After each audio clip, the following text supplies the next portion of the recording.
Hi guys, welcome to my channel. Eto guys, bali nire-ready ko na yung materials na gagamitin ko sa isang project namin. Ito yung mga in-order ko sa Lazada. Ito guys yung gagamitin namin pag nagpintura. 10 masking tape na size 1. Tapos kailangan namin guys ng ganito utility box. Ito guys sa Lazada nasa 11 to 12 pesos lang isa. Dito sa hardware 35 siya isa. Ito guys makapal yan oh. Ito yung kinagamit guys sa mga outlet tsaka sa mga switch. Ito yung binabaon. Ito yung binabaon guys. Tapos ilalagay mo dito yung outlet o yung switch. So kailangan namin ng 10 pieces nito o mga 15. 10 muna. Ito guys yung ito yung para sa gate, yung hinges, cylindrical hinges. Hindi ko na lang muna bubuksan kasi baka madumihan. Ayan guys. Ayan guys, o tingnan mo, Lazada yan guys. Bale ito guys, ganito siya kadami oh. Ganito siya guys kadami. Kung bibili mo siya dito guys, nasa 5,000 na to. Ito, 2,376 lang siya. Kasi guys, malaking bagay din yung makakatipid ka kahit paano. Sa malilit na materials na to guys. Sa maliit na materials na to na ito yung gagamitin sa paggawa. Ito sa ceiling partition, blind rivet. Malaking bagay guys kasi isang pintuan na. Kasi ang pinto is 2,000. Makakasave ko dito ng mga 2,000 to 3,000 eh. Di malaking bagay yun, di ba? Yung masisave mo, pwede yung pa siyang ibili ng mga ilaw, halimbawa, di ba? So, ayun guys, dun sa mga nagiging client namin, ayun, nag-e-effort ako ng ganito kasi ayun, nakakatulong ako kay client.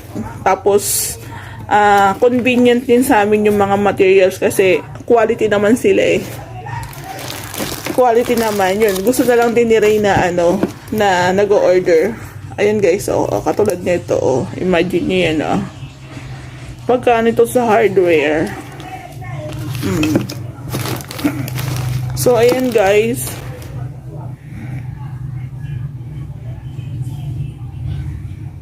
nadala niya namin ito guys sa project namin. Tapos meron pa akong isang project. Bali, na-order ko naman na yung sa kanila lahat. Ayun. Bali, wait na lang ako sa delivery. Hi guys! Bali, andito tayo ngayon sa bahay namin. Ito yung aking alagang si Blue. Say hi nak! Hi! Ayun guys, yung new project ko ngayon is na-renovate na siya. So, bali kami, i-renovate namin siya ulit. So, bali yung hagdanan doon, tsaka yung cove light, tsaka kitchen cabinet is hindi niya pa naipagawa. So, kami yung gagawa noon. Bukod sa renovation, meron din kaming gagawin doon. Ngayon, dapat guys, hindi ko siya i-accept yung project na yun. Kasi unang-una sa lahat guys, mas madaling mag-renovate kesa mag-repair. Ayun kasi guys, ang dami naming i-repair doon eh. So sabihin natin yung mga palpak na gawa doon, hindi ko na i-mention kung sino man yung contractor doon. Pangalawa guys, ayaw ko siya i-accept kasi ayaw ko magkaroon ng issue sa ibang contractor. Pero since nag-PM sa akin si ma'am, yun nga, sa akin siya nakiusap siya na ma'am, baka naman pwede mong gawin yung unit namin, ganyan. So, naging open naman ako kay ma'am. Sabi ko, ma'am, kasi medyo hindi naman sa mahal ang singilan sa labor. Medyo mataas lang ng konti. Kasi guys, i-refer na namin yun eh. Kumbaga, may mga ayusin na kami doon. Siyempre, mahirap din magtibag-tibag doon, magtanggal ng mga lumang mga tiles doon. So, ayun guys, yung third guys, mas madaling mag-renovate kaysa mag-repair. Tsaka yung oras, mas maraming oras yung gugugulin mo sa gano'n. Lalo na patapos na siya. So, ayun guys, sa akin kasi mabait naman yung may-ari. Mabait sila ma'am, tsaka sila sir. Sabi ko, sige sir, accept namin to. Ma'am, accept namin to. Total, nakaka-challenge din guys eh. Nakaka-challenge din kasi first time namin mag-repair. Repair renovation yun. Unlike na birth type namin siyang gagawin, alam na namin kung paano namin siya gagawin, paano yung magiging trabaho namin doon. Ito, nakaka-challenge kasi marami kaming ayusin. May mga ayusin kami na dapat namin malagyan ng remedyo. Maremedyohan namin yung mga hindi maayos na gawa doon. So, ayun guys, inaccept ko na lang siya. Para ibang ano naman, parang ibang genre naman, parang ganun guys. Tingnan natin guys, after namin yun magawa. Finishing na rin yun guys eh. So, medyo hindi tayo mag-aano doon guys. Hindi mabilis ang gawa yun guys, talagang dahan-dahan. So, update ko kayo kung ano yung magiging itsura nun. Ito muna guys, pakita ko lang sa inyo yung mga maling nagawa doon. So, eto guys, sabi ko sa inyo guys, pag na-turn over yung unit nyo, huwag kayong magmadaling magpa-renovate. Kailangan, i-search nyo muna si contractor kung okay ba yung mga gawa neto, marami na ba itong nagawan, meron kayong reference. Halimbawa, ayan, sa YouTube channel, di ba guys, meron tayong YouTube channel, makikita nyo yung mga gawa namin dyan, meron tayong page, nakapost naman po yung mga gawa doon, updated naman. So, dapat ganoon guys, huwag tayo magmadali pag mag-renovate tayo ng unit kasi masyado tayong excited, hindi na natin na check yung contractor kung okay ba to sila, ganyan. So, eto sila ma'am, aminado sila na, yun nga, doble gastos. Pero, si ma'am kasi, si sir, wala silang alam sa mga ganong bagay. Pero, alam naman ni ma'am, tsaka ni sir, sa mata nila, yung maayos sa hindi. So, like na lang doon guys sa tiles, sa lababo. Actually, okay siya eh. Kung titignan mo sa malayuan. Pero kung ikaw ay may bisita na medyo maselan, marunong tumingin, parang nakakahiya, diba, na ganon. So, ayun ang ano ni ma'am, wala silang alam sa mga ganyan, wala silang idea, pero alam nila yung maganda, tama ang gawa. Parang ganon guys. Ayun. Eto guys, yung sinasabi ko, base lang to sa akin. Opinion ko lang po ito, wala naman akong sa akin lang po to. Ayun guys. Tips ko guys, yun nga, kung magpaparenovate kayo, mas maiging check nyo yung contractor, check nyo yung magawa nila. Mag-canvas kayo ng maigi, huwag kayong magmadali. Kasi, pag yan napalpak yung gawa sa bahay, doble gastos. At mahal ang bayad sa labor. Kasi, mas mahirap siyang i-repair. Unlike sa i-renovate. So, yun guys, may bago na naman tayong abangan. Tingnan natin kung paano natin ito mapapaganda, maayos.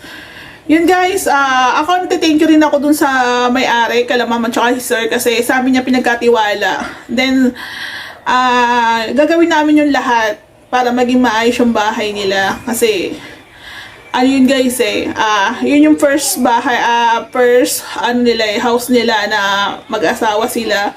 So, ayun, nakakalungkot pero hindi talaga natin maiiwasan guys na may times na swerte tayo sa contractor or malas naman si client, parang ganun. Minsan, swertihan na lang kung nagtagpo yung maayos na contractor tsaka mabait na client. Yun na, swertihan na lang yun.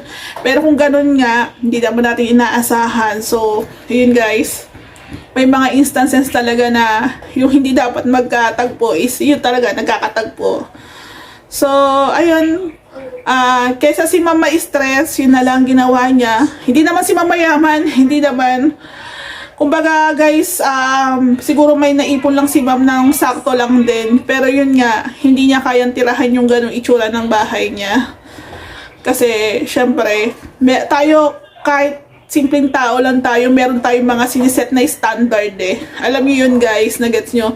Meron tayong mga standards na tinitingnan, di ba?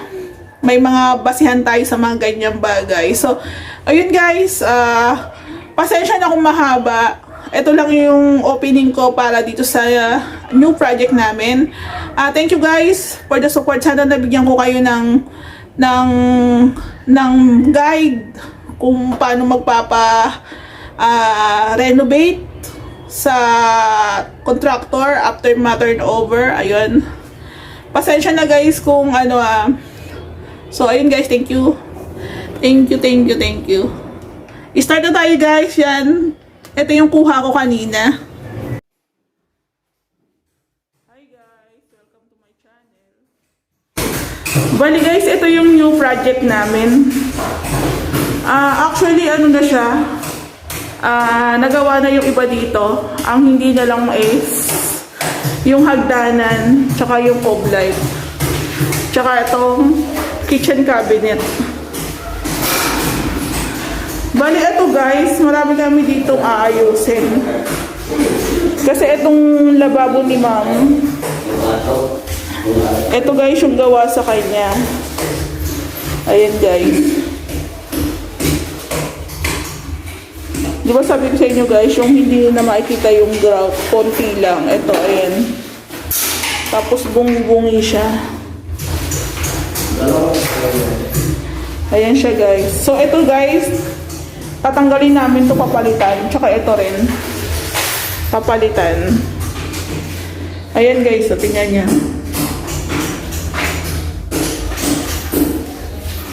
Ayan. Dapat guys ganito eh. At least ganito dapat yung cut niya eh. Okay lang.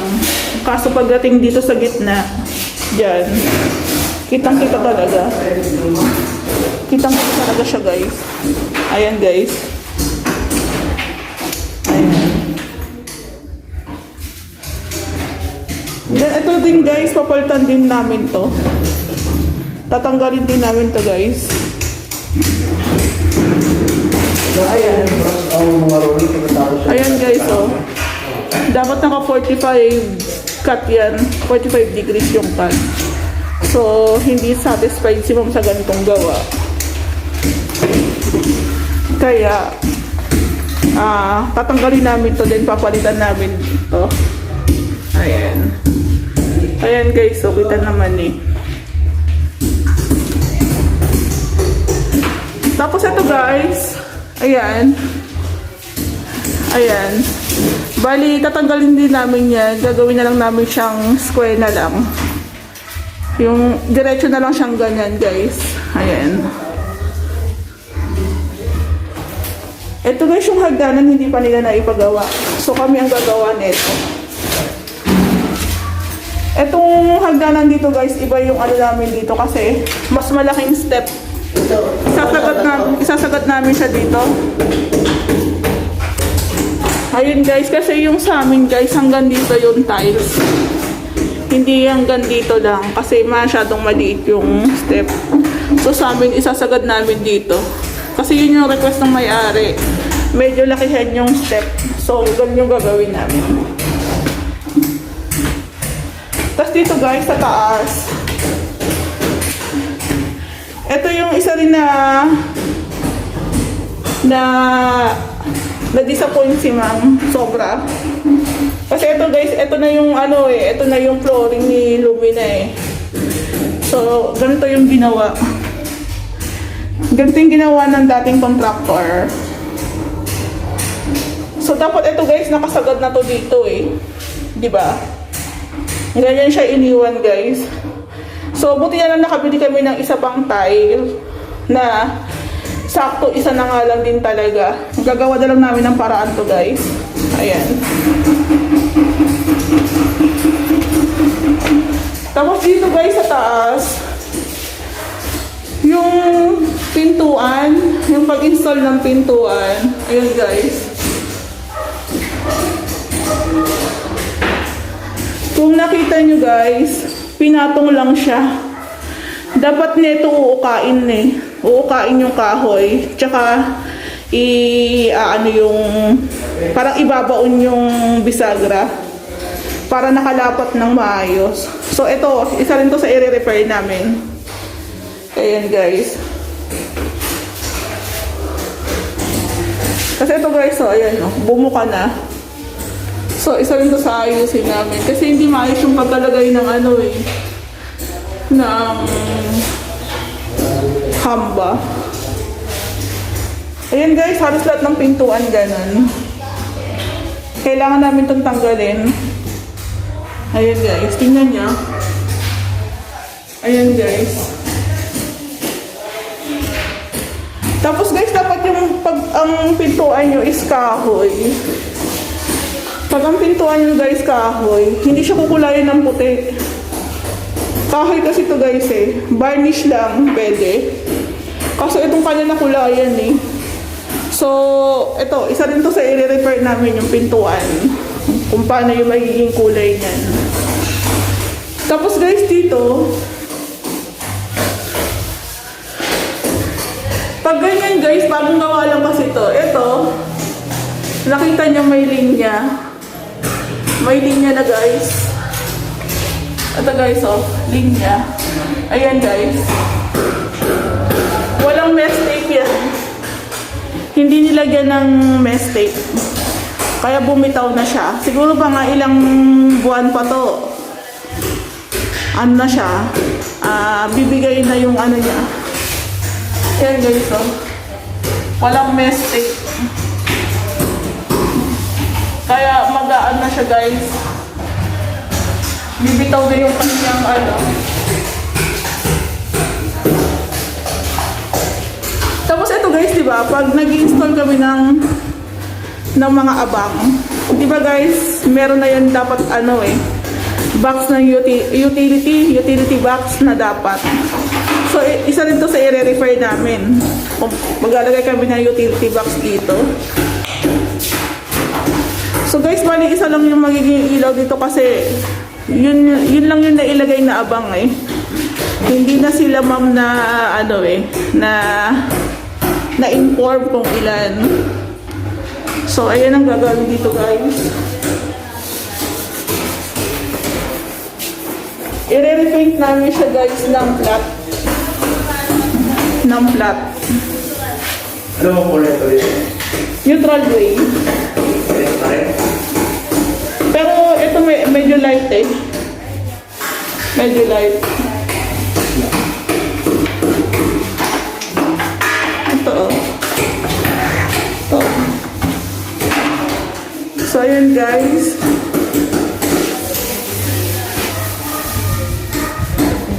Bale ito guys, ano na siya eh. Finish paint na siya ng parang gray. Light gray.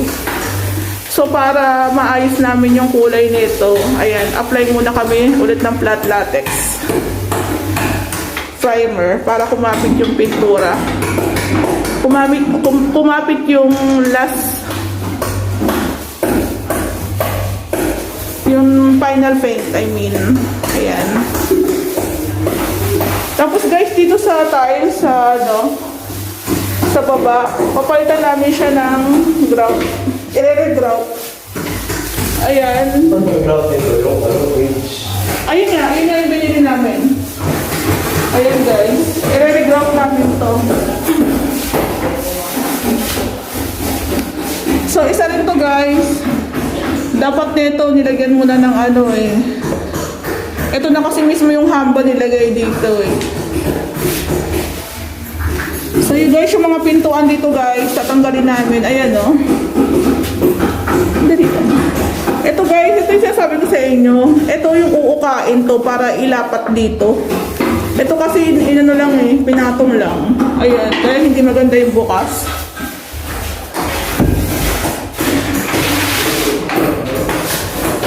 Ayan.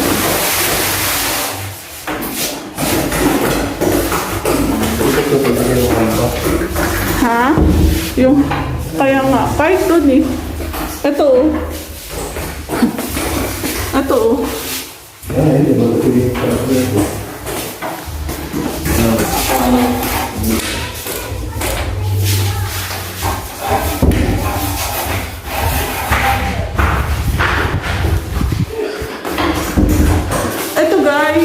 Ayan, yung cornisa, may mga nakabukol na konti.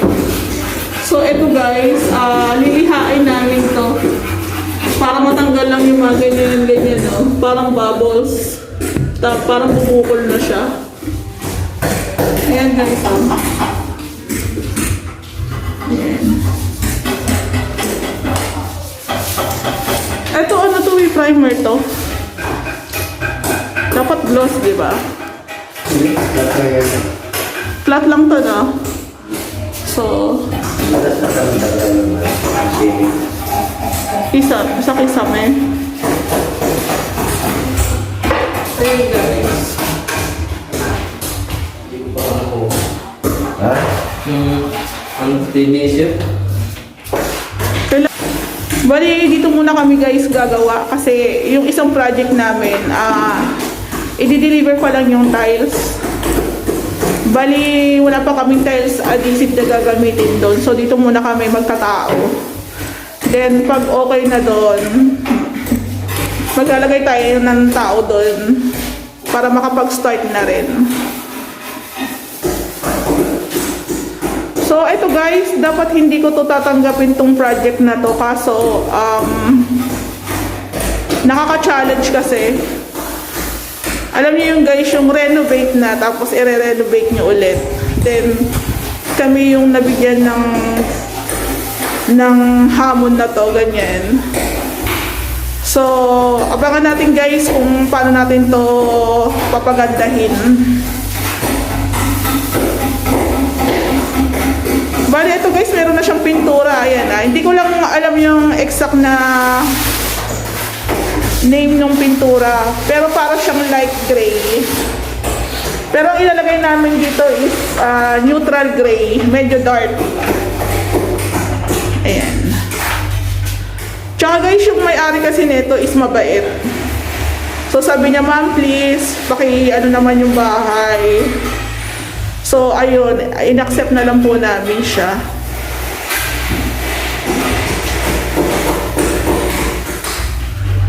Ayan guys. Dito tayo guys sa baba. Ayan. Tayo sa baba. Dito guys sa baba, meron siyang pintura pero ano lang to flat. Flat lang to guys. So, ang kulay dito sa baba is gloss. Puti lang siya guys. Ayan guys, nakikita nyo nga yung may mga parang kurba-kurba na yan. Ito guys, hahabulin namin to ng skim coat. Ayan, nakikita nyo naman, di ba? Ang layo pa lang. So, habulin namin na ng skim coat para pumantay. Ayan.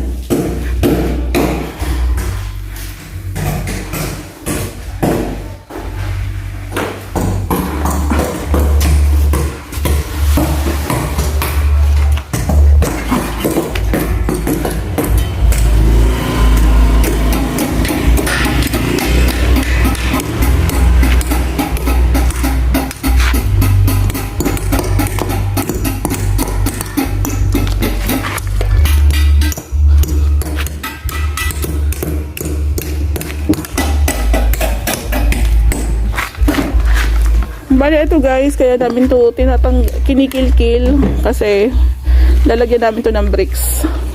Ayan. Para kumapit lang yung bricks dyan.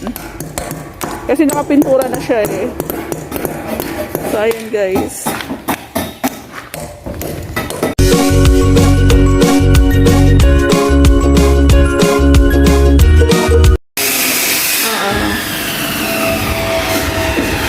Ayan na guys, nalagyan na ng primer.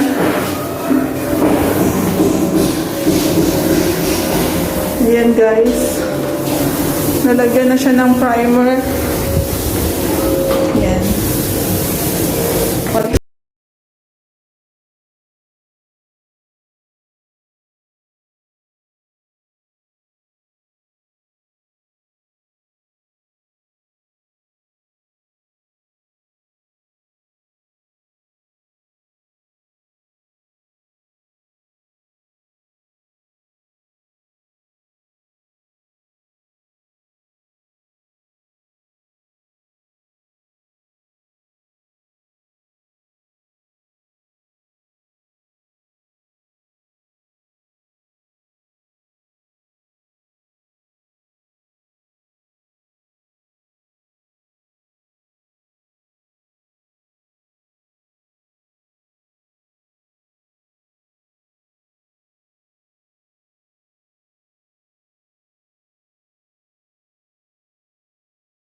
So, ayan. Tira lang tira. Ayan, ito, malabas mo pa to. Ayan. Ayun na guys, natanggal na siya. So ito guys, papalitan namin ito ng bagong tiles. Ayan.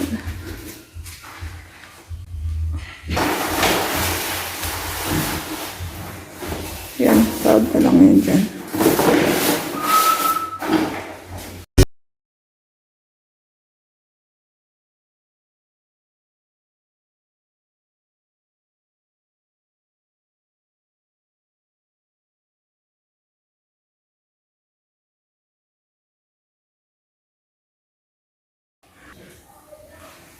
Ayan guys, ito naman ang babaklasin.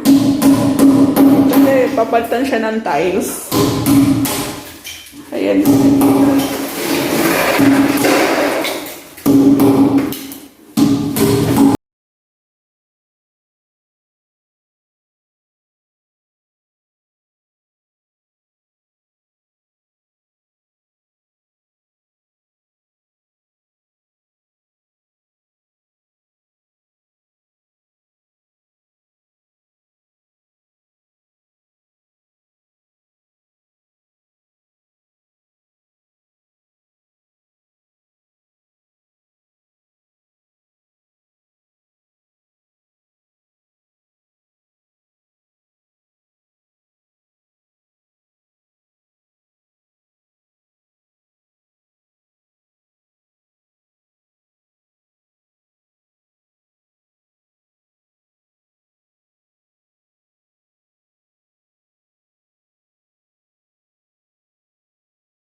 Tanong ko si ma'am, alam ko ililipat yan. Tapos malalagay ng abang para sa rain shoot.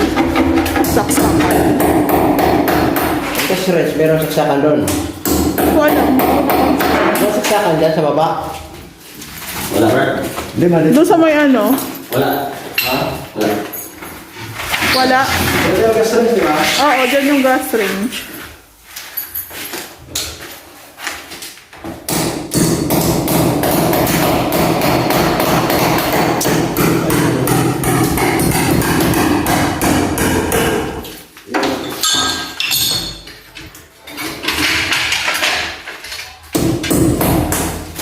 Ewan na ba? Hindi ba, iba ba? Di ba yung ano doon? Okay, ikot pa sa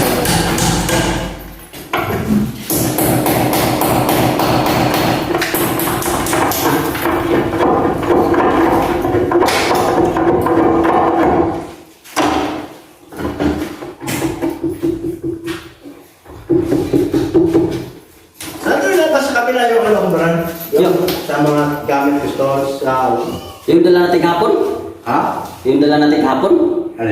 Yung lagay mo ng matos? Ha? Yung bag? Ha? Saan? Doon kaya dyan di hapon hindi pa natin nadala yun. Kung nalipat ko sa kabila. Hindi ka pa uwi? Uwi na ako. Baka doon pala sa kabila yun, doon sa right hand guard.